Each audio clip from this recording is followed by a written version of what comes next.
What's up, everybody? Welcome to IGN Game Scoop. I'm your host, Daemon Hatfield. Joining me this week is Justin Davis. Scoop. Sam Claiborn. Hey, everybody. And sitting in for Tina this week, who's right as we speak becoming an aunt a second time over, is Mark Medina. Just happy to be involved. I'm also an aunt. I'm not. Maybe one day. Mark, I heard this is Mark's first podcast of the year. So we're honored to have him here. Yeah. Come on. First podcast. And really? I mean, it's... If any podcast was to be my first podcast of the year, I'm glad that it's Game Scoop. So okay, and it's also your first podcast in a year, right? No. It's fitting, as Game Scoop is the only video game podcast. If you're watching our show on YouTube or on IGN, you probably noticed we've got a little bit choppy video with myself and Sam. Sorry about that, but for everyone else who's listening at home, you will be none the wiser. Just as you envision us in your head, envision us moving very smoothly. We still have a great show for you this week. We called up Mr. Discord and asked him to take care of this issue. We'll see how it goes throughout the episode. Excuse me, Mr. Discord. Dr. Discord. Dr. Discord. I'm sorry, you're right. Dr. Discord said he's gonna be looking into it himself. Gonna see to it personally. Got a great show for you. We're gonna talk about what games we're playing, which will include a lot of Hitman 3 for myself. We're gonna talk about what games we're not playing because we are in a pretty dry time of the year. A lot of games being delayed out of Q1 2021. But first, we finally got our look at Resident Evil Village gameplay just about an hour ago now. So we got to talk about that, and we now know when we're going to get to play that game. Resident Evil Village, which is Resident Evil 8, is out May 7th, and there's going to be a demo coming. Or the demo is out today on PlayStation 5. On PS5. Right? Yeah, that's the thing that we're not playing right now, is that we're not playing the PS5 demo, which I can't wait to play. It's like a cool... It's like a cool escape mission with no combat, only blocking, or no blocking, sorry, no combat. And so you have to just kind of like escape a scary dungeon. And boy, do the graphics look really good on next gen for that game. Oh, that's so cool. Yeah, for sure. Yeah, they're kind of doing a thing like the kitchen demo for RE7 where it's not part of the game and you're not even playing as the main character from the proper village. But it should give us a taste of what the game's going to like look and feel like. And you're playing According to Twitter, everybody is just like frozen right now on the PlayStation Store. So I don't think we're missing out on anything yet. Maybe that's why was there that much of a run on it? Yeah, that's why our video's choppy. Everybody's trying to download the Resident Evil Village demo. I mean, look, as you know, the internet is not just a big truck that you can dump things on. It's a series of tubes. There's a cool element to Resident Evil looking really good for next gen, and that like I always associate Resident Evil 4 being like the cutting edge of graphics when it was coming to GameCube, and then 5, same. It was ahead of 360 and ahead of PlayStation 3, and it was like they showed this kind of like sunlight filled like a shack town demo, and it was like Chris walking through it, and it was like just the most amazing. If you watch it today, it still looks really good. Like great shadowing and light and stuff like that. And when they're showing kind of just the elements of the mansion in this, it looked so good. Just crazy cool detail and lighting. But I was just going to say, it seems like you spent a lot of time in the castle, and I don't know if it should have been called Resident Evil Castle. Because you make your way through the village to the castle, is what they said. I would have been sold on it more. I love castles. Yeah. But then they couldn't do that really cool like logo V111 thing, Like, I'm sure they could have figured it out. And we've settled on Village. We also have Village now, huh? That's what we're at. Yeah. That's the only reason why it's called Resident Evil Village, is just so they can work the Roman numerals into it. They can put the 8 in there. Yeah. When I think of the game, I don't even think of... I was just going to say, like, I don't even think of Resident Evil 8 anymore. I just think of Resident Evil Village now, which is awesome because that's the name of that game. What were you going to say, Justin? Just visually, I actually really associate Resident Evil with like next gen, and like it's become kind of a graphical showcase in a way that like I didn't necessarily expect. And it's one of the games I don't really like spooky games, and Resident Evil may be too intense for me, but I'm really excited to see it as a showcase for next gen, and that the deeper we get into next gen, Miles Morales looked great. Like all the games look great already, but it is that thing where you can tell that 2 years from now, 3 years from now, we're going to look back on those launch games and be like, they didn't look good at all. Like, so I'm excited to have us get deeper into it and have games just really be eye popping. So we wrote about this today, and one of the angles that our news writer took, which was from some of the stuff they say in this, is that it has a lot of connections to Resident Evil 4. One of those is specifically that it's in castles and in a village, right? I mean, those are elements of Resident Evil 4. That's where it takes place. But another thing is they explicitly show the inventory, which is from Resident Evil 4, and it's like that same like kind of suitcase, kind of like put these together. And other Resident Evils have those elements, but they compared it to that. So that got me extremely excited because I think RE4 is just the pinnacle of RE games, and I can't wait to play it. Man, May. It's in May. That's gonna feel like next month. Well, it's a little bit later than later in the year than Resident Evils have been arriving. 2 was in January. The remake, the 3 remake was in March, I want to say. So I'm totally on board. I'll play this. I really liked 7, but what I remember about 7 are like the shocking like gore moments. I don't remember much about the story and where it ended up, and I don't really remember much about the main character. But it seems like they're really trying to make a big deal about the main character, Ethan something, not Ethan Hawke, I want to say. But like everyone in the demo they showed today, everyone that he talked to was like, "Oh, it's you. Anyone who's anyone knows who you are." So I don't know.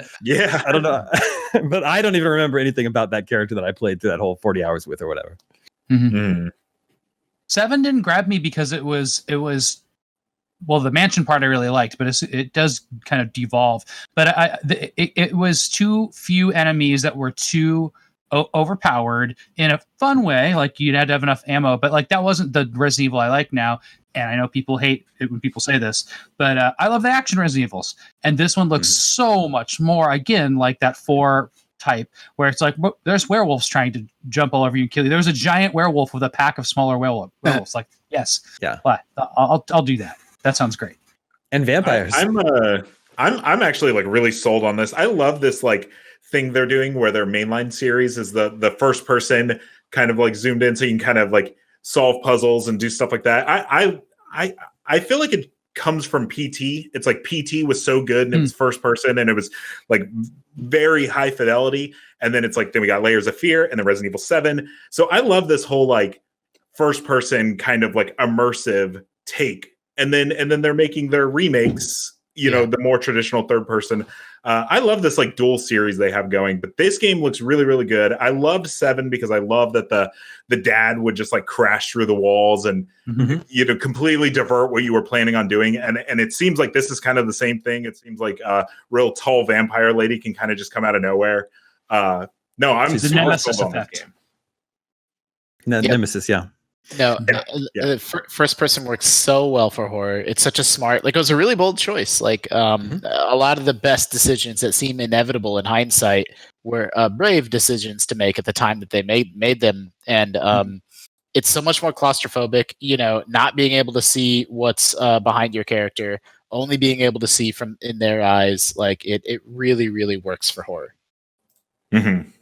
One thing they didn't always had that problem with perspective too, where it's like people didn't like the tank controls in the first games once they kind of aged out of those, and then they didn't like the stop and shoot in Resident Evil 4, and then by the time it got to basically Gears of War controls in Resident Evil 5, like it didn't feel like Resident Evil anymore. So I think the first person with more action elements could be a perfect balance. Although the 2 and 3 remakes I think are perfect. They're hard to play for people. Like if you just sit down with a controller, it's like you're wrestling with the controls more than you are actually, doing effective things. Like it's part of the horror has always been the bad controls in Resident Evil. I think that's not a good excuse. So I think first person solves a lot of that.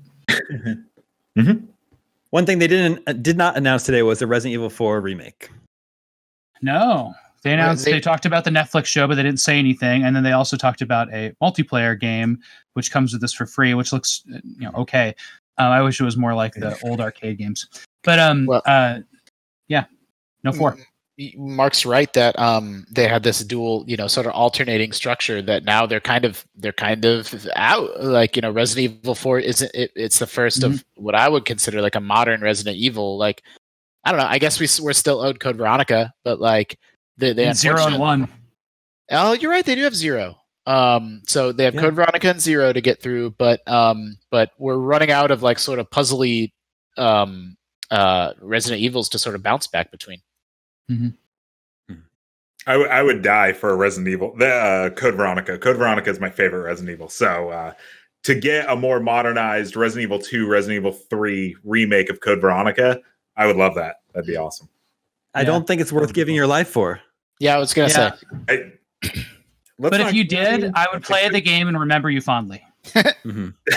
Yep. Thanks, Sam. Mark. In remembrance of you. Just shedding a tear. Mark Medina gave it to He wanted this. He wanted this.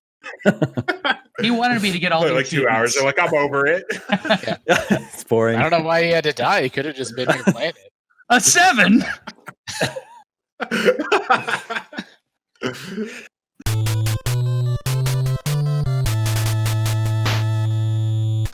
Let's share what we've been playing. I mentioned at the top I'm playing a lot of Hitman 3 and enjoying it immensely. Sam, you said you were going to try Hitman 3 on Switch.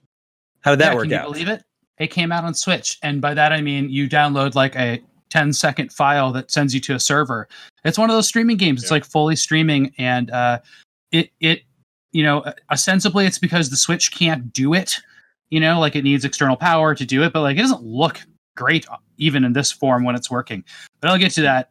It's interesting playing these streaming games. So for this one, like I don't have a hard Ethernet connection to my Switch, but I do have really good internet. I was just telling you guys down here, I had like 800 down or 500 down, 800 up. But it was, that should be pretty good. I have a great new router. It had so many issues, but they were always, most of them, it would say, the server is congested, so we're dropping your settings to low. But I couldn't even really tell what was happening then. What was really bad is when it would just drop me, or I would go to this thing where like the last button you pressed, it would just hit it infinitely. So if you're like walking forward towards an edge and the game kind of like stops responding, you'll see like 2 frames per second and you just walk off the edge. So very disruptive. Those technical issues are like unacceptable. Like if you're on a service like Stadia, that's like the game.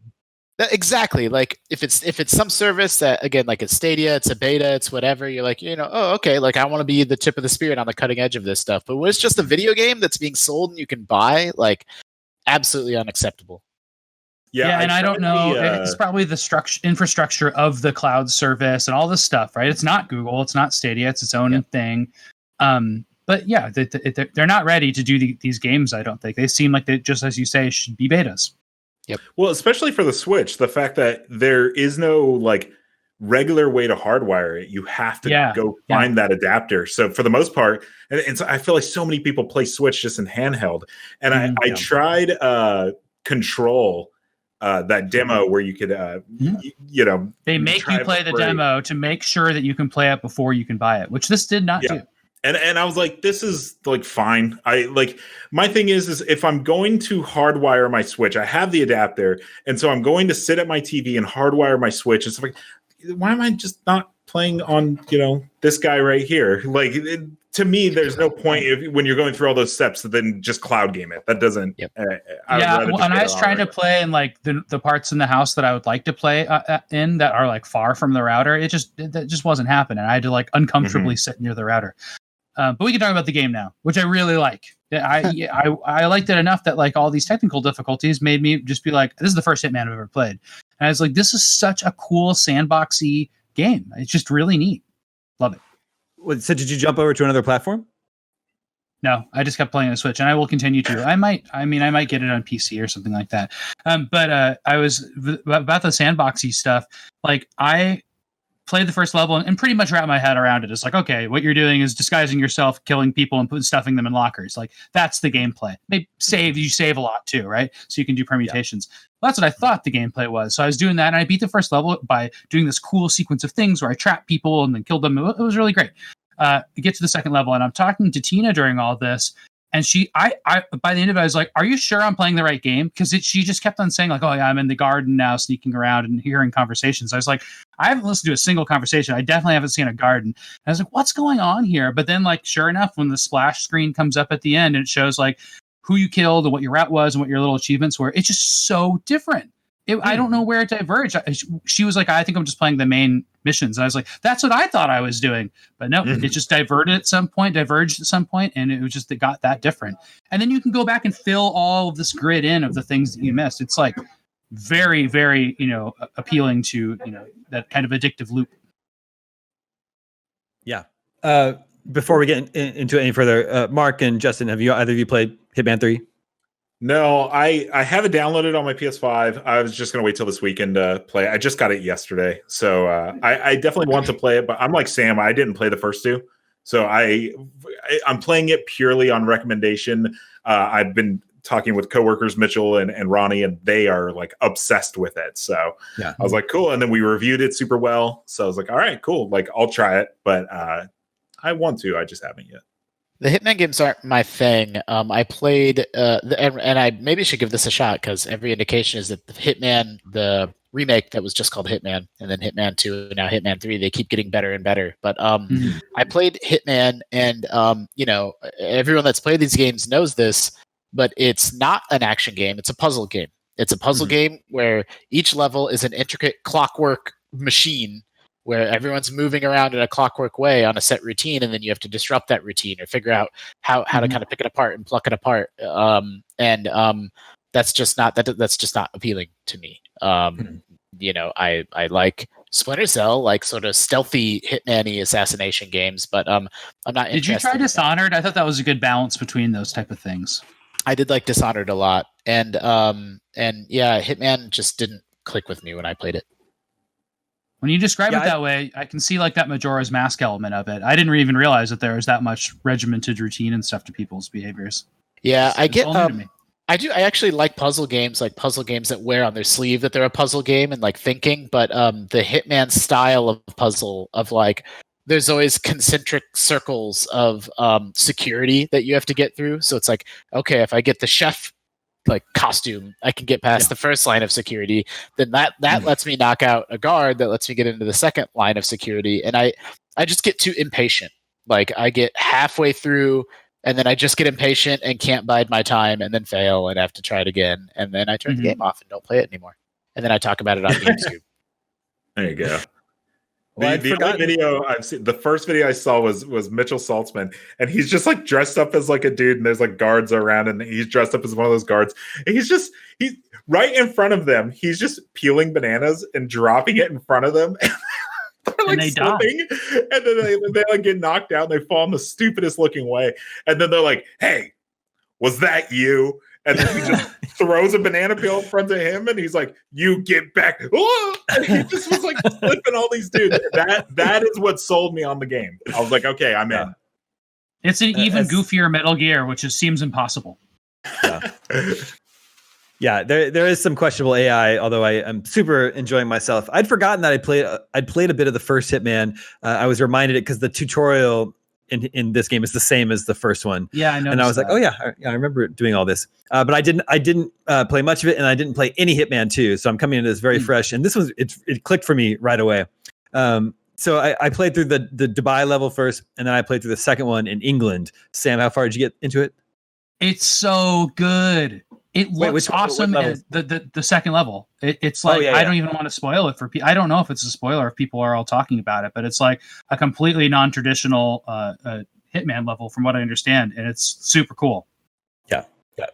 It's really, really. It's just like setting alone is like a Sherlock Holmes setting, and it's like awesome. It's like it's like an old castle, and you are exploring it and not doing the same old invading a party to kill a rich person thing. Like that seems to be what all the other levels are. Yeah. And then that sort of like grid of challenges and objectives that Sam mentioned is a really smart way of avoiding like frustration. I remember playing like the first Hitman, game like way back in the day in the early 2000s on PC, and they were still great, but they were very open-ended, and there wasn't any sort of like guidance. So you just had to like sort of fumble your way through the levels and figure out how to kill people, and then if you failed, that was it. So like now now you like can look at the challenge, which is like kill this person with poison in this way or in this room, and so now you have a sort of like a guideline that sort of funnels you through different ways of playing through the level, which is great. They do a very smart thing where it's like it'll be like kill your target with a cannon, and then you're like, what? Yeah, what? There's a cannon? Yeah. Yeah. The one thing I would say though is that go ahead, Sam. Well, there's an element to Hitman as a cultural thing where like the movies just seemed like really bad, and the original games were like kind of I don't know, they're kind of marketed in this kind of like, really ultra violent, ultra violence is cool. And, this like kind of like callous, heartless kind of series. And I think they're trying to change that with story, although I'm just skipping the story because I watched a lot of it and I was like, I have no idea what's happening. But I think they seem to be trying to emphasize like, you were, whatever, the hitman was like manufactured and he can't help himself and doing all this horrible stuff. But like really, you're doing that GTA thing or that you're just surprisingly murdering everybody. And I guess you can play it without doing that. But ultimately, at the end of the day, you're killing people in cold blood. And like, that's not really a thing I like to do in games or the thing I like about games. But what makes up for it in this is just like a solid gameplay setting. It feels really fun to play. So I wish it was something else. Mark touched on something important earlier, which is that the game's funny when it falls down and doesn't work. That's and, true. The physics are really bad and it's funny. Like, and not every game can pull that off. Sometimes when the AI is bad or like, physics are bad, like the game just feels bad. Like Hitman is one of those games where it can actually work in the game's favor and be entertaining and ridiculous, where like so much of the fidelity of the world is so high and meticulous that it's just that much more ridiculous when part of it doesn't work. Or it's fair to you. When it breaks, you still have the upper hand and it's not screwing you over. Unlike when your internet, your server version of it walks you off a cliff. It's not like that. It's like people are too stupid to realize you're murdering them in front of them, but that's fun to play with, right? You can see how much you can push that. Damon, do you remember that Hitman 1 was a game? It was a service game. It was a game as a service as a season. You were buying a season and then they were adding a level every month or two. Yeah. And then, and now they've kind of like dialed that back a little bit, but like remnants of that remain. Where if you buy Hitman 3, it's basically a launcher for this whole trilogy. And if you have Hitman 1 and 2, Hitman 1 and 2 are in Hitman 3, and then it's just a big menu of like crazy open world environments, and you can launch into whatever one you want. Like that's so cool, and that's so consumer friendly. And like, why doesn't every game work that way? Why isn't every game where like you can just launch the previous version of that game in the new game? Like clearly it doesn't work for every game, but like where the systems are similar and like the graphics are similar, like you should be able to do that, I think. Call of Duty is starting to do that kind of deal where I play Call of Duty on PC, and if you play Modern Warfare, it's like there's Warzone and Modern Warfare's multiplayer and all that stuff. But if you launch the new one, Cold War, Black Ops Cold War, the Warzone tab is just there. And so you can just go into it, and you're still you're playing Modern Warfare. It's Modern Warfare controls and all that stuff, but you only need to have that. And that's kind of what I like, is like the Call of Duty as a service, games as a service kind of deal, but not in a bad way. The last thing about Hitman 3 I'll say is, as fun as the game is, as much as I'm enjoying it, every possible way to kill your target in the game has been placed by the developers. And it's fun to think of a future Hitman game where the systems and the environments and the activity of all the characters are realistic enough that you could come up with ways to kill your target that the developers never even thought of. Yeah, like right now, it's like you can either pick up this bust, this knife, or this, poison. Yeah. And then you can like figure it out. But like, what if like all of the things on a table spread are like physically interactable, and then you can, do whatever you want with it. Yeah. Like a randomizer. I like it. Rube Goldberg device. Borba says we're describing Dungeons and Dragons. Well, yeah, maybe we'll get there one day.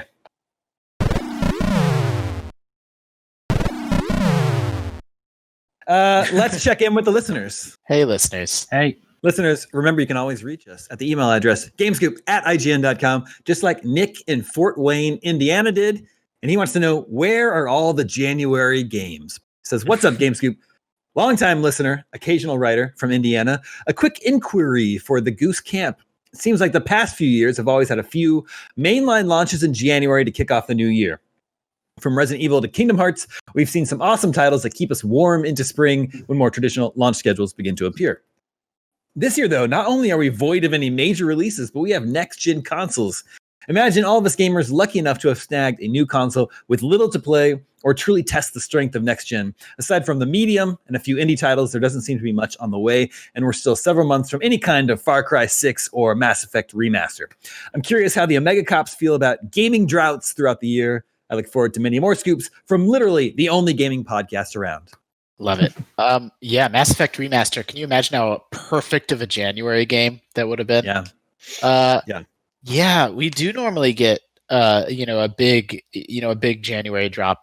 I have a couple thoughts. One, he's right. Maybe the next gen console launch has sort of disrupted production plans enough that like everyone either rushed it to be ready for launch or like is taking more time to sort of make it next gen optimized.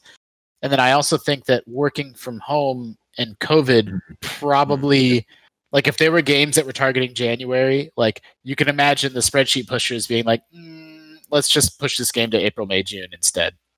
Yeah. When I think about, you remember the writer's strike so long ago, and we didn't really feel the effects from that until like 2 years later, and all of a sudden you're just like, whoa, where are all the movies? And it's like, those are movies that would have been written during the writer's strike.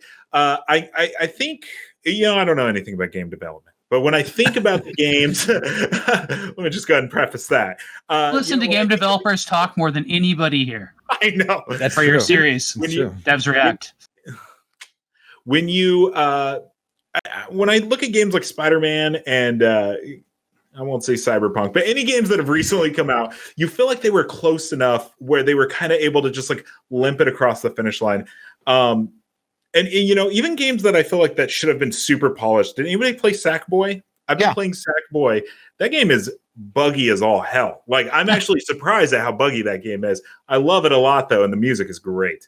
But I think a lot of those games were able to kind of limp across the finish line. I'm wondering if they're having trouble now that the fall season's over, where it's like games that were farther off, like Spider-Man was almost done, and they were able to get it across, but games that aren't almost done, we're going to start seeing that COVID drought where they were a year off, and now they're a year and a half off, or maybe even 2 years off. I mean, look at Halo. Halo got delayed a full year. You have to assume COVID had something to do with that. And you know what? Spider-Man is an exclusive, and the Cyberpunk and their sort of weird apology that came out, if it was this week or the other day, look, they didn't have to launch the game. So there's that. Yeah. But the one sort of reasonable point that I think that they made is like, when we switched to work from home, anyone can test the game on their PC, but they had a very limited, finite number of console dev kits. And I'd never thought about that. I'm like, damn, that's super true. Like, you can keep making, animations and 3D graphics and environments and script and even figure out VO, but like, you are really constrained by testing those games on those console dev kits when 500 or 1,000 people are dispersed to the wind and they're not all in an office anymore. And so,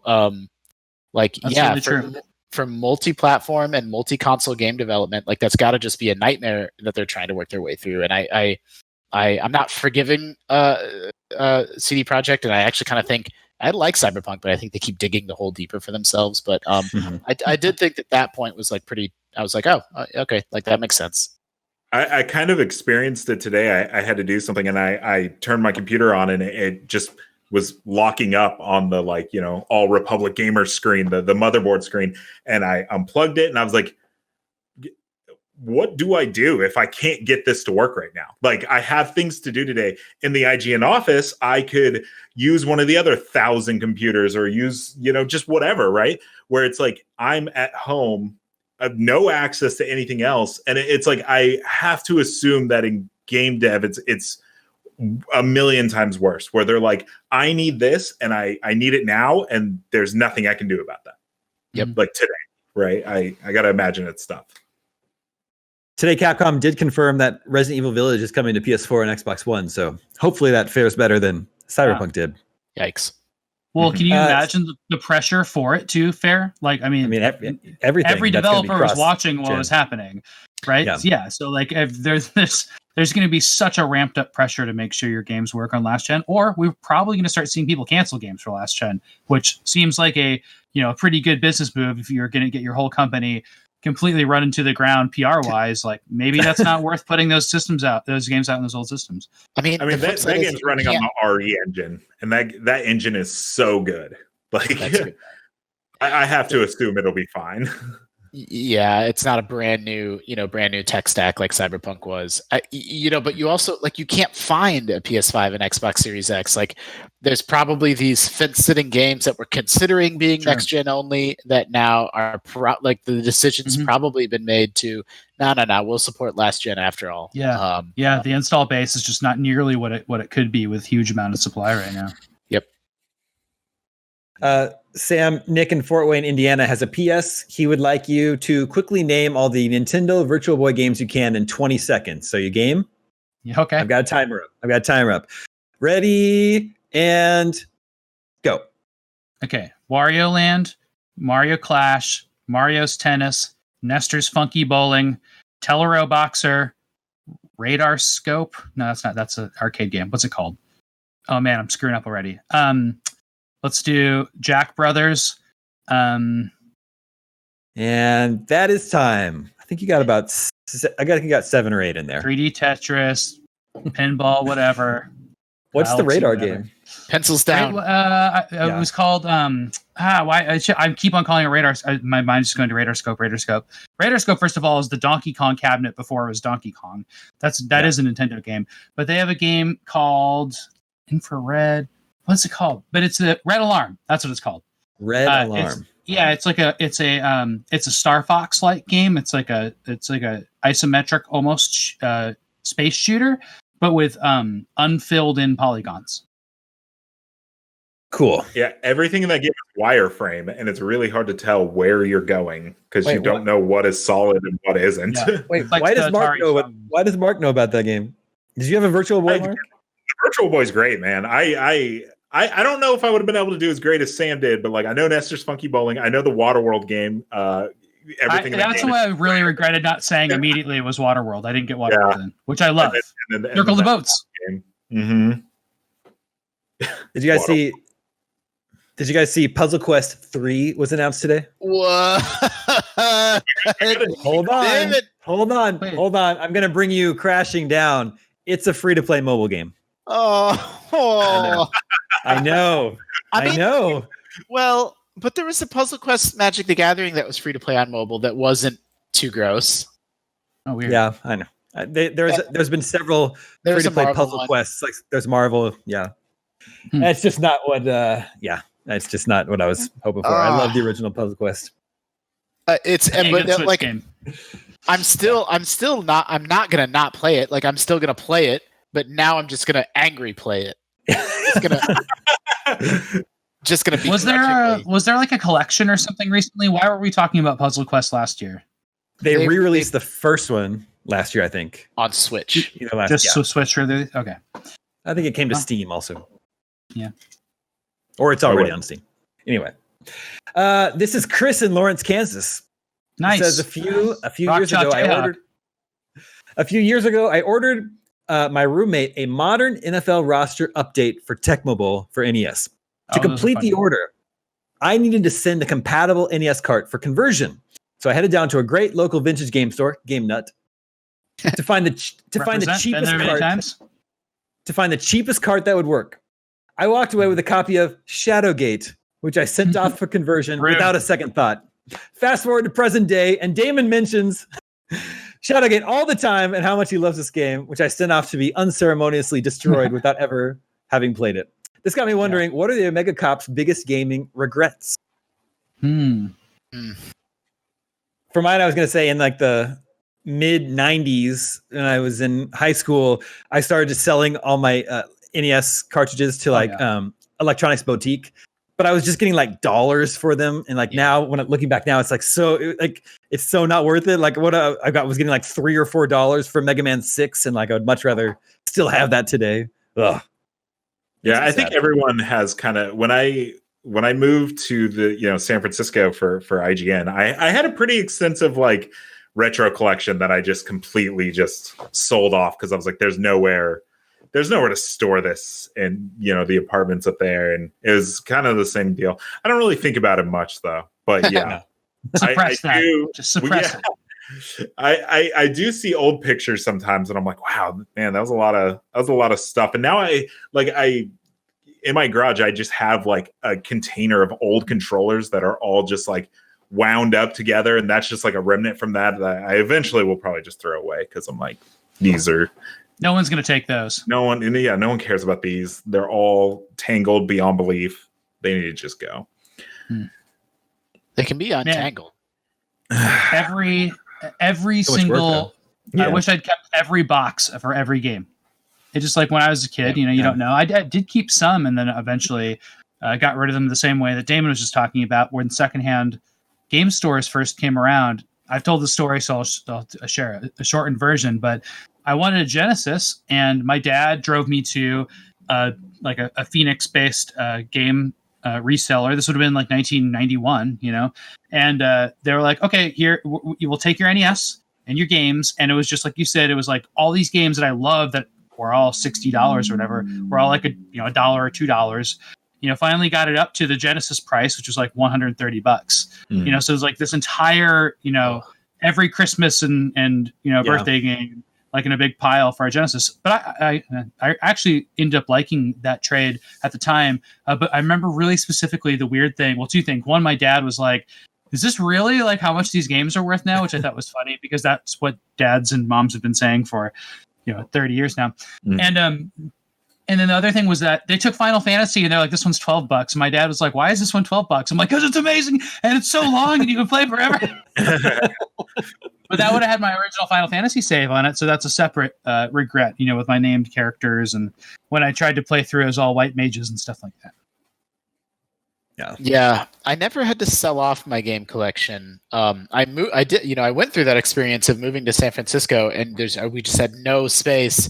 But instead, I just hid them away like everywhere. I had all my consoles and several big bins of stuff. And my wife's always complaining about there being video games everywhere. And then I say, you know who you married. And I managed to hold on to them. And I thought about getting rid of them for years and years and years. I'm like, this stuff's a nightmare. There's just NES carts everywhere. And like, I can't even hook it up to a TV. And now I moved, and now I'm in a bigger space, and now this story has such a happy ending because all that stuff's right there. It's all in that closet, and like I still don't play any of those games. I don't get them out, but the pleasure and happiness that I derive from knowing that my NES and SNES and Dreamcast and Sega CD and all that stuff is in that closet. And I would say we moved into this house 3 months ago, and I would say probably every other week, I just go in there and just stand there. Yeah. And it's all the Wii games stacked up. It's just such a good feeling. Wii games age really nice. They look, whenever I look at them, like, oh man, these look really cool. Like they did a good job with the packaging. Yeah. Xbox 360 looks ridiculous. Yep, they're horrible. They're obnoxious. You're talking about the game boxes, right? Yeah. Just like it's funny seeing all those neon green game boxes on their side. Because I don't think Wii graphics have aged very nicely. This is Josh. Says long time, first time. Can you explain the whole first, second, third party developer and what a publisher versus developer does? Basically, just a breakdown of how games were developed and released. Thanks for the great podcast. Damon, I think you should just take this one solo. Okay.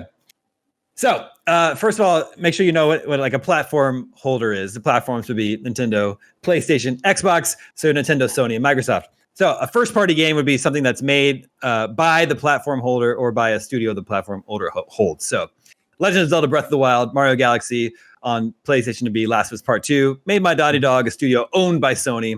They're made to be exclusively, exclusives for their own platform. On Xbox, it would be Halo. Third party would be an independent developer or publisher that just makes their own game and then distributes it themselves, usually to every platform, to whatever, as many as they can that can run it. So your Ubisofts, your Electronic Arts, your Konami's, well, not Konami, Sega, Capcom, those guys. And then the second party is much more rare. That's when a platform holder pays a third party to make a game specifically for their platform. An example would be Nintendo and Platinum Games with Bayonetta 2 on Wii U and the forthcoming Bayonetta 3 for Switch. Or like how Sony just paid Blue Point to make Shadow of the Colossus. Is that what that company's called? Yeah. The remake? Yeah. Demon Souls and yeah, sure. Yeah. Well, and it would be Insomniac for like Spider-Man, right? They were second party because it's a not anymore. Now they're owned by them. Yep. I don't know. And that happens a lot. I don't know what Housemark is. Like they only make games for PlayStation, but I don't know if Sony pays for those or not. Sony bought them, didn't they? Is it Housemark a Sony studio, or maybe they are a second party studio? I think they're second party. Yeah, they're definitely not owned. Man, I love Housemark. Returnal's gonna be so good. Better question. What about there's first person and third person games, but very few second person games. How would that work? You walk down the street. Wait, is that what a real-time strategy game is? No, second party is from the enemy's perspective, like the boss in Battletoads. At the end of the first level of Battletoads. You're throwing the boulders at the bosses, and then it goes and cracks it, it crashes the screen. Oh yeah. Pretty good. We don't use second party that often. That's kind of like a term that it's just a little bit nitpicky. Mm-hmm. It's also much more rare of a case. Mm-hmm. Speaking of rare, that's a weird one. One more email this week. This is Alex from Whereabouts Unknown. It says, how did the Omega Cops approach DLC when playing a game from their backlog? As I work my way through my ever-growing list, I have difficulty deciding whether or not to indulge in the extra content. On one hand, it's more content of a game I'm presumably enjoying, but on the other, it's preventing me from moving on to something new. Recent examples I found myself in is DLC for Watch Dogs 2 or the content including in the Dragon Quest DS titles. Kind of a deep cut. Any perspective you can provide would be appreciated. Love the professionalism your show provides. It's an underrated part of the show and why I consistently choose it as my video game news show. Nobody's ever used the P word for us before. Yeah. All professional. Alex. Hold on. Did you say Dragon Quest DS games had DLC? Yeah, or he said the content included in the Dragon Quest DS game. So maybe just from the main menu, there's other extra content you could select. I don't remember. I don't remember either. Yeah. Well, Alex, in witness protection, I can tell you that I am terrible with DLC. Really, really bad. I love Horizon Zero Dawn. I never beat Frozen Wilds. I got like halfway through it. I love Spider-Man. Never played any of the DLCs. I don't know. There's something about it. There's something about once I've completed a game, sometimes I get the urge to replay the game, but that never translates to the DLC. I never want to go back and just play the DLC.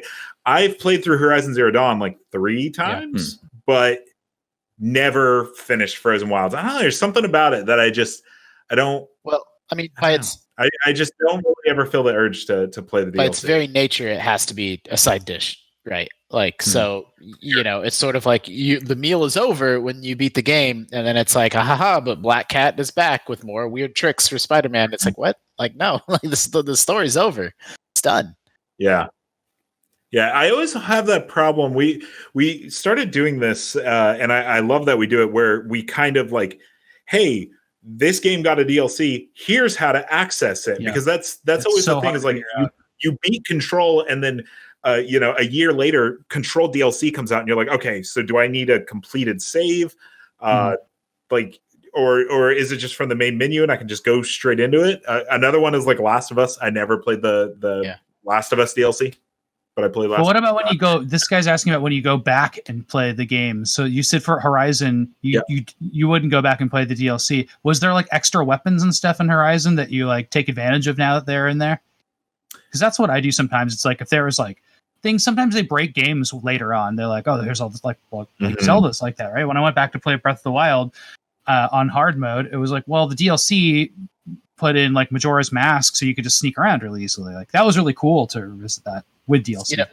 DLC is usually if it's iterating and improving on, like if it started production as the main game was wrapping up and it learns from the lessons of the main game and the mistakes like of Final the main Fantasy, game. the big example of that. 15. Final Fantasy 15, the DLCs, that's exactly what I was thinking of. They're really good. Well, one of them's really bad, but like overall they're really good. And like Witcher 3 Blood and Wine is, really good. But so it's either usually like just such an improvement and a refinement of like a culmination of everything they learned making the game, or it's just tossed in garbage. And you don't really know which it's going to be ahead of time. Yeah. What I recommend doing is reading reviews of this stuff. Like when you go back and you're about to play an old game, like sometimes you'll read like this DLC got like a 9, and that might even be a higher score in the game itself. So just prepare yourself with that. We review all DLC that's like that, Yeah. For myself, I just don't usually get to any DLC just because I'm always like trying to keep up with the latest games that are coming out, and I don't have a big backlog. I just like I'm playing a game, and then if something new comes out, I usually want to like check that out, and I'm happy to just move on to that. And I've gotten hours of entertainment out of the last game. I don't necessarily need to go back to it and finish it all the time. My backlog has gotten so big that it's just circled back around to like not even being a backlog anymore. It's like, well, there's just 100 video games that I haven't played. So I'm kind of the same thing. I was listening to another podcast, or I read something where it was like the term backlog can be this like toxic thing that makes you feel like you have to go back and like play these games, but it's weird because you didn't play it for a reason. So why is it this thing that you're going to let linger in your brain that you feel like you have to go back and play? Like I played the Ubisoft, the Phoenix Immortals Rising. I played it for like, and I guess this is what Damon's saying, is I played it for like 3 hours. I thought it was cool, and then I stopped playing it. And so in my brain, I'm like, I need to go back and finish that. And but I would rather playing Call of Duty or whatever. I'm clearly not playing it for a reason. Why force myself to sit down and play it? So then the term backlog, I just don't even use it anymore because I don't consider that I have a backlog. I just have games I want to play. You own your games. They don't own you. Beautiful. Justin, I think I'm done with Monster Train for now. I unlocked everything, or like all the cards, and the way it works is after you beat it once, you unlock a new difficulty like level layer. There are modifiers that make it more difficult, and there's like 25 levels of difficulty modifiers. But I've beaten it 3 times, so I'm on like technically the third difficulty modifier. But I've unlocked everything, so I don't really have a lot of motivation to keep like I mean I only win 1 game out of 10 or 15, so it's like I don't really have the motivation to keep like throwing myself against that wall when there's nothing else to unlock anymore. So might be done with Monster Train for now. I think Monster Train is excellent. I loved it. The only problem with it is that Slay the Spire is one of the greatest video games to come out over like the last 10 years. And so when you stack Monster Train, which is like only a 9 out of 10 up against Slay the Spire, it's like, well, I would rather like Slay the Spire is still better. So it's a little bit of a tough spot for them to be in. Yeah. But speaking of DLC, Monster Train has good music, yeah. And speaking of DLC, if they added another class to it, with like more cards to unlock, I will totally come back to Monster Train and play some more of that. I don't think there's quite enough like class flexibility. Like in Slay the Spire, you can get crazy builds that just do insane stuff, and in Monster Train, every time you play as like the plant class, like it's steering you down like the same basic path of deck building.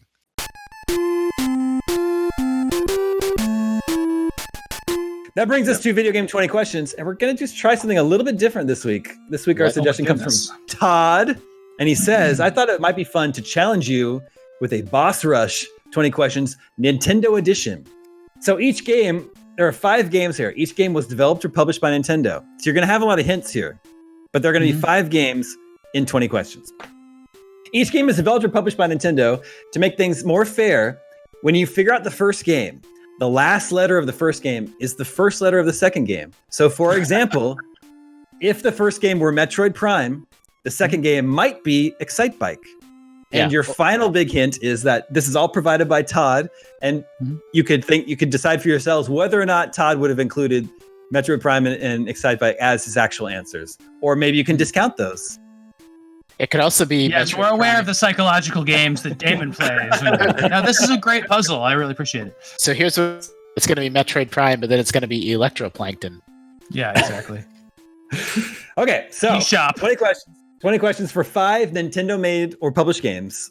And we start with the first one. Like you're only going to give us the answer to the first one first. We're not going to get like number 5 first. Okay. They're sequential. Yeah, because of the way they're laid out. Yeah. Does this take place in the Mario universe? With Mario characters? Yes. Is this an 8 or 16-bit game? Yes. Okay. Did this come out on the NES? No. All right. Super Nintendo Mario game. How many bits was the GBA? Damon wouldn't do that to us. Yeah. Is this a mainline Mario game? Yes. Okay, so it's either World or Yoshi's Island. Yeah, it's World or Yoshi's Island. I don't know how. Go ahead. Do you play as a dinosaur? No, that's 5. All right, so is this Super Mario World? It should be Super Mario World. Super Mario World, and yes, and for this exercise, I won't count that as one of your questions. So Super Mario nice. World, Okay, you know that one. So then the D. the Donkey Kong. Yeah, it's got to be a Donkey Kong game. Not got to be, but Does this have characters that are in part of the Mario universe? Whoa. Hold on. That's a tough question. So, I guess is this a Donkey Kong Country game? No, Donkey Kong Country. no, Okay. it's not. Okay, so that eliminates 5 games at least. Yeah. Donkey Kong Jungle Beat, just Donkey Kong. Mm-hmm. He wouldn't be looking this up so much if it was a Donkey Kong game. Yeah. Well, let's see. Nintendo games. I mean, Mario is from the very start been part of the Donkey Kong. Donkey Kong was in Mario Odyssey. He's not. What? Mario there's Odyssey? Pauline, and Pauline is in it. I mean, Pauline and Donkey Kong are the whole New York level. Oh yeah, New Donk City. Yeah, you're right. New Donk City. This is why it's not a Donkey Kong game. Okay, so what other Mario games start with D? Or not Nintendo. Damon's Sorry. still looking up whether this is part of the Mario universe. Okay, I can now answer that question if you do want to ask it. Yes, let's ask it. Let's do it. Is this part of the Mario universe? No. Oh. It's Not a Donkey Kong game. Let's see. The Legend of Zelda. No. I'm playing my categories rules now. I'm too focused on the D thing. Like, I need to know. Does this more. have it? Yeah. Is this a 16-bit or 8-bit game? No. Okay. Shoot.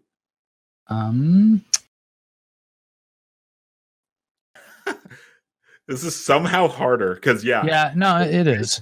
Did this come out on? We could ask about Switch if there's an iteration of this on Switch, or if this is a Fighters and Smash Brothers is one I like. Yeah. Okay, I like that. Okay. Does this have Fighters and Smash Brothers? Yes. Okay, so it's but like so I'm trying to get I'm so stuck on the D thing. It's a real mind trip. Every game that I can think of starts with Super. So there's Kirby. Or Super. Yeah, Kirby.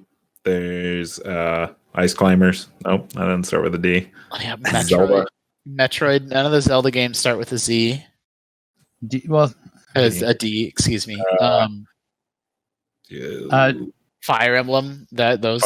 That's not Fire Emblem. None of those start with a D. Do you? Oh well, then it's not the Mario universe. Not in the Mario universe. Wait, not in the Mario universe, but it's in Smash Bros. It's so weird. Mhm. I mean, I guess Yeah, it's not it's like just super strange, but like, phew. My problem is I can't even think of that many Smash Bros. Characters. I'm not a Smash boy. F-Zero doesn't start with a D. There's the Wario, Animal Crossings, and the Metro. Okay, let's try to get it like a type of game then. Is this a like? I still would like to know what system it's on too. Yeah, same. So we know it's not Super or regular Nintendo. Yeah. Did this come out on a optical disc? No, and that's 10. Handheld game. Handheld or DLC only. Switch. Dr. Kawashima's Brain Training. Oh, That starts with D. I like that. Although, I don't hate that as a guess. There's a brain training stage in Mario in Smash. You're talking about Brain Age? Yeah. Yeah. Okay. I just would always consider that. I didn't know it Was this did this game come out on the Nintendo DS? Also, No. Oh. We went for the stretch. And What it didn't about hit. hey, what was that game that the Pokemon team made where you're drilling? It's not Mr. Driller, but it's on the GBA and I can picture it in my mind and you have a little drill and that's how you're like attacking things. Drill Dozer. Yeah, Drill Dozer. I don't think that character is in Smash Brothers Yeah. Yeah. as a fighter. Well, it is a Nintendo game that starts with D. So Wait, what No. about oh, never mind. I was like, what about Dr. Mario? But it's not in the Mario universe. That's a good one.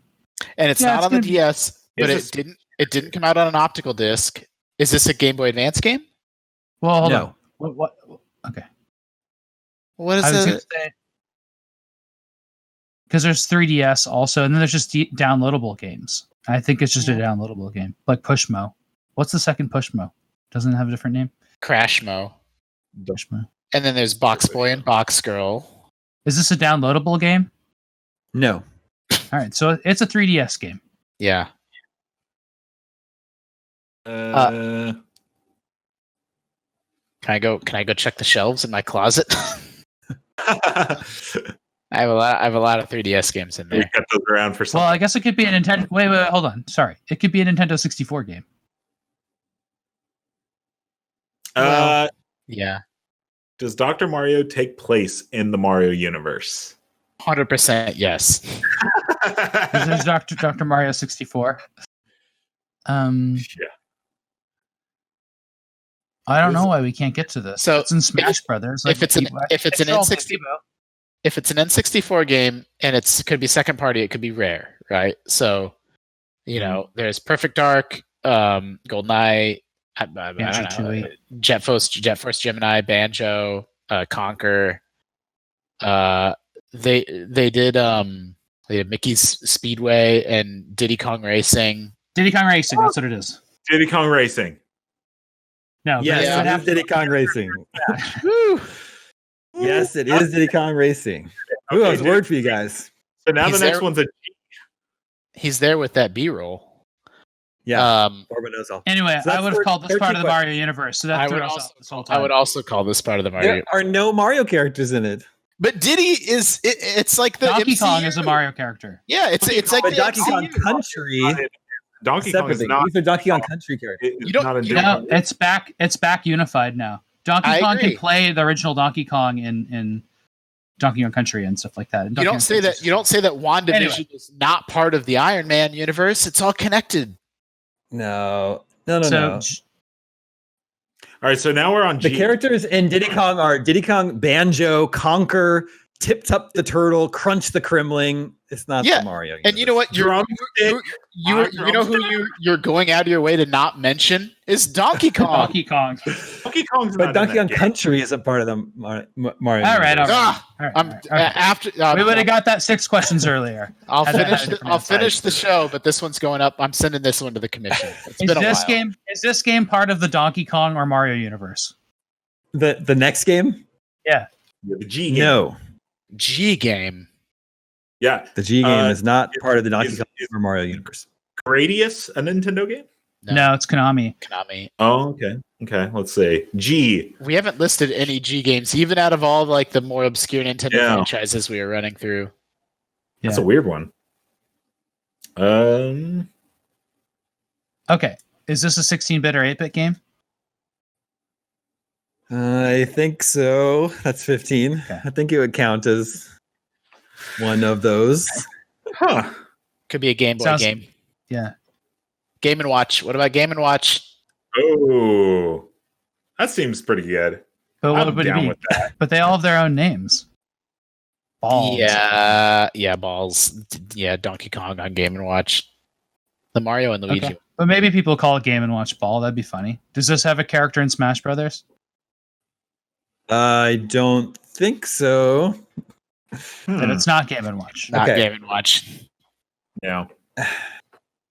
Borb was trying to tell me it's confirmed that this is not 8 or 16-bit, but I kind of think people would think of it that way. Huh. Maybe it was an arcade game. Was there a Nintendo arcade game? Yeah. Maybe There's Borb is lots of lying them. to us. There's Donkey Kong 1, 2, and 3. There's arm wrestling. There's Punch Out. But do any of them start Donkey with Kong G? Jr. Trying to go through them. There's Killer Instinct. That's almost a G. I don't think any. Killer Instinct. I don't think any games start with G. I'm calling it now. Dude, Giller Instinct awesome. is up there with James Pond. Yeah. Is there a? There could be a lot of Game Boy games with game in their names. That's what I was trying to think of. Was like Game Boy, like the Game Boy may have been 8-bit technically, but I can't. Yeah. Did this appear on one of the Game Boy systems? Yes. Okay. I bet it's so it's not going to be probably Game Boy because that's too simple. I'm thinking it's just a Game Boy Advance game. So what about like Advance Wars? Good Advance Wars. Yeah, that's what I'm thinking. What did it? Gyre Emblem. Yeah. I'm trying to think about what Nintendo was up to on the GBA. So they did all the Mario Advance games, and they did Advance Wars, and they did some Fire Emblems, and they did Pokemon. As you got your Mario versus Donkey Kongs. You got your four swordsy things. Yeah. So you got that Pac-Man versus.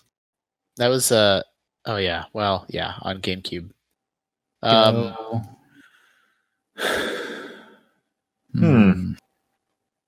Was this well received? Yes. You have 2 questions left. Oh, really? Yikes. What's This the game guy? is this game is a good example of a topic we were discussing earlier this show. What does that Something with mean? DLC? Talking about But Hitman. Which topic specifically? DLC? Yeah. Resident Evil. I don't know this. There's Boktai and then there's Golden Sun. Is that what it's called? It's Golden Sun. I thought that was that's not second party, is it? I thought that was just made by It must be. maybe Maybe it is a second party game. Maybe it is second party because it was made by, what do you call it? I always confuse it with Boktai, which was Konami. Is this Golden Sun? Yes, it is. Okay. Yeah, 2 questions left for 2 more games. Okay, so but starting with N could be Nintendo Land, Yeah. That's a good one. Yeah. and then I bet it's Nintendo Land, and then the last one's Dr. Mario. Wow. Back to Donkey Kong. Yeah. Or what was his Excite Bike or Metroid Prime? Yeah, I guess that's out. So there's not that many Nintendo games that start with Nintendo Land. There's NES Remix, and then there's Should we also ask Nintendo in the title? Well, I think we should just take a chance. It's either NES Remix or it's Nintendo Land. No, they could have a bunch of games within. No. They could have everything was new. They had new textures and stuff. I was willing to die on the hill that there was 0 games that started with G. So, yeah, I don't know, man. I think that let's at least get this one by asking the Nintendo question and then winging it from there, because we're not going to get the last one. It doesn't even matter. All right, we're going to get 4 or 3. Does this have Nintendo? Does it have Nintendo in the title? Yes. Yeah. Okay. Is it Nintendo Land? No. It could be Nintendo Remix, NES Remix. NES Remix. Yeah, could be. Would you believe it's? We still have another guest though, right? Because we have another question. No, that's it. Yeah, that's it. We're at the end. It's out of our misery. It was Nintendo Dogs. Plus cats. The final game being Splatoon. Nintendo Dogs led into Splatoon. Well, I think we could do that challenge. That's tough, we would want to do that with more questions, probably, or maybe the challenge is 3 games or something. But yeah, I don't know if it'd be possible to get 5. You still got the majority. Yeah, that's good. We got 60%. That's passing. Yep. Golden Sun is a mean one too. Yeah, that was a mean one. Not nearly as mean as telling people that Donkey Kong doesn't exist. Just gaslighting us on Donkey Kong. Unbelievable. We would still have 7 questions. Yep. No, we just list off the characters in this game. Conquer. Then we would have never gotten it. King K. Rool. Apparently, Donkey Kong is not one of the characters in Diddy Kong Racing. So I stand by. I said that 30 times. Nobody. Well, I will admit that Donkey Kong Jr. is not Diddy Kong. That's true. No, we don't know who Diddy Kong's parents are. Donkey Kong has a brother that's never been. There's just a big gap in the Kong family tree. Because he's Donkey Kong is clearly a different sort of ape. He's a monkey, right? Not an ape. The whole thing stinks. I don't. There's something. Stinks like a monkey cage. Hey, I have a new okay. 20 questions question. Can you remind us of this one next week, Damon? I'll try. Would this game smell bad? That's So going to be very Donkey Kong, useful. like absolutely Just it would the smell game bad. would smell bad. Yeah, okay. Yeah. Skyrim, absolutely. Those towns are just filled with manure. Every house is made out of pig shit. In my brain, I was like the game cartridge. Yeah. Probably not. But Oh, I but- see where you're. I'm But having a hard flour time. would smell nice. Flour and like a few games, like most games would smell bad. I think Wind Waker would smell nice. Castlevania. That would smell bad. Castlevania Those would zombies smell are bad. everywhere. Stink. Yeah, and it's not like anybody's cleaning Dracula's castle, you know. No, Yeah. I mean, he could be putting those ghouls to work cleaning his castle, but instead they're just running around slashing people. How much of a pain is it? We're like Dracula. So it's like, we go through this whole castle, slashing up mermen. It's like Dracula has to live there. Yeah.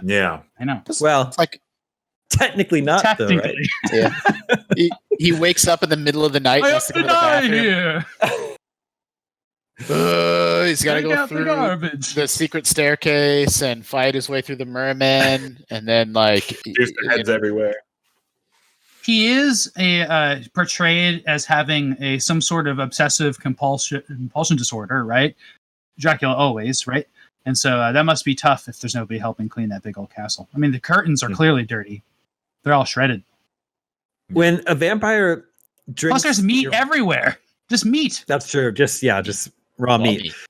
When a vampire And the drinks wall. your blood, when a Cooked vampire meat. drinks your blood, does it go down their esophagus into their stomach?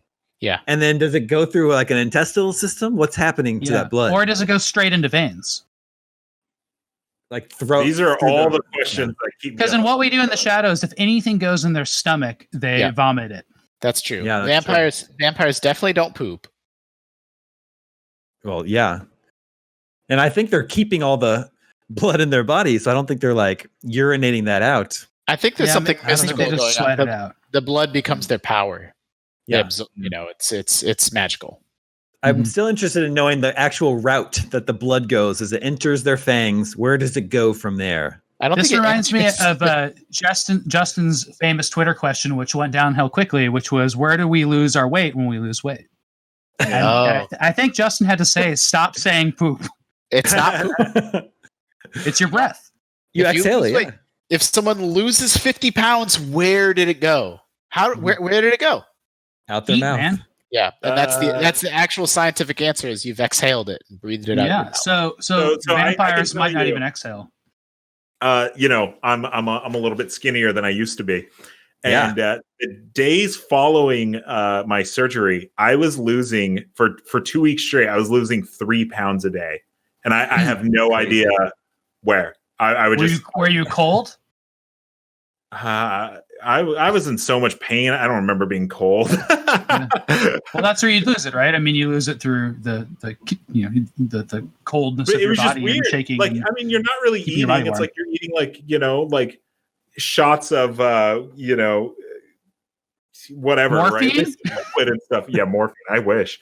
But it's just like weird. I'm like, how does a person lose? I literally lost like 25 pounds in like a week and a half. I have no idea how that happens. Like, Yeah. realistically, but it that did. metabolic process, man. The thing we got to figure out, Mark, is that a doctor can tell you how that happened, but they can't tell you how vampires work. I forgot to ask when I was, when I was in the. I mean, you can ask about ask your vampires? doctor. I have a second follow-up to my question, doctor. One What more if I question were a before you put me vampire? under. Explain vampires to me. I want to do an IGN show where we ask real professionals questions about fictional stuff. Yeah, that's good. How is this possible? Mhm. Sure. If it- And Okay. then we just asked George R. R. Martin about them after that. It is. All right, that's enough nonsense for one episode. Just Thank you for the video game suggestion, Todd. If our listeners and viewers have their own suggestions for video game 20 questions, you can email them to me at gamescoop@ign.com. That's all the scoops we have for you this week. Thank you to Wait, Justin. Thank you, Sam. Can Todd What's at up? me twice? You can at you 3 times. 3 times? Oh, jeez. Yeah. No, just Yeah. twice. We got 3 games. Yeah, 3. Oh, I see what you're saying. Yeah. I got the ratio wrong. Yes, Todd, feel free to at Sam twice. Mark, thank you for stepping in at the last minute with us today. Always a pleasure. Thanks for having My name is Damon. This is IGN Game Soup, and we're out.